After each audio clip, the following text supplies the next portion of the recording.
maybe it's collecting dye, or collecting games, or maybe collecting pillows. What makes you want to do these hobbies, though? What makes you want to collect your pillows?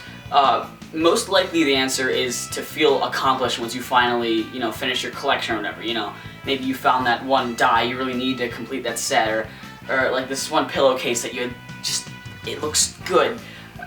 And since you're watching this, there's a good chance one of your hobbies is also playing video games. And accomplishment in video games is they're like peanut butter and chocolate. It just works, That's why you play games, to feel like you can feel like a good amount of games at least. You finish the game and you're like, pretty good game. Proud of myself for finishing that. And so today we'll be going over one of my favorite games, Punch-Out.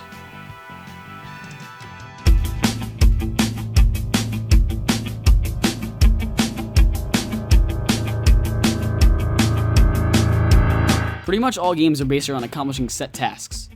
Even if the game is really, really fun, there has to be some incentive to keep playing. A gripping story or smooth gameplay isn't enough to keep a player's attention, even if it's the best around. The player has to feel like they're actually progressing, otherwise it's like you're just walking in place. Different games represent progression in different ways. The most obvious way to do this is by increasing difficulty steadily throughout the length of the game. This works in most cases, but it's also important not to make the game too easy. A fair balance between the two gives the player a sense of accomplishment.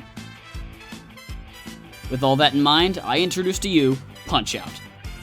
If you haven't played Punch-Out, this is how it works. Each level, if you could even call them that, is a different boxer that you need to defeat to move on to the next. It's really more like each one is a sort of boss battle. Punch-Out's pacing, with this style of progression in mind, is done phenomenally. The game gives you a really solid idea of what to expect as soon as you start playing, a fast-paced battle of reflexes and memory. What really sets Punch-Out apart from other hard games is that you really need to focus on any and every movement you make. Unlike a game such as Castlevania, where you could probably afford to miss a jump or whatnot, you really need to time each block, dodge, or hit you make in Punch-Out. It requires a certain amount of commitment from the player. This full-on investment of the player's skill and engagement combined creates a bond with the controls. This feeling of unity is in the same vein as games such as Super Meat Boy or Shovel Knight, where the player input is so fluidly tied to the control that it feels like the character's movements are those of the players themselves. This allows for a more consolidated experience with the game, and even more specifically, whatever task is at hand. When the control doesn't get in the way, immersion becomes extremely prominent immediately. This leads to another point, captivation of the actual enterprise that the player is confronted with. The game makes it clear from the start that it won't be a walk through the park by any means. Since the player isn't led through the first few levels on some distant illusion that the game is easy, they can prepare for when the game actually gets rolling. This early establishment of difficulty warns of the challenging experience lying ahead. The player is never expected to defeat a boxer on their first try, the game just isn't designed that way. Since this is the case, the player is forced to legitimately train to defeat him. Because of the sheer amount of precision required for victory, it isn't just a case of button mash until you win. It really is figure out how each boxer works, and then once you've finally gotten it down, execute it and move on. Once you're that far invested into an experience, video game or not, it's essentially the point of no return.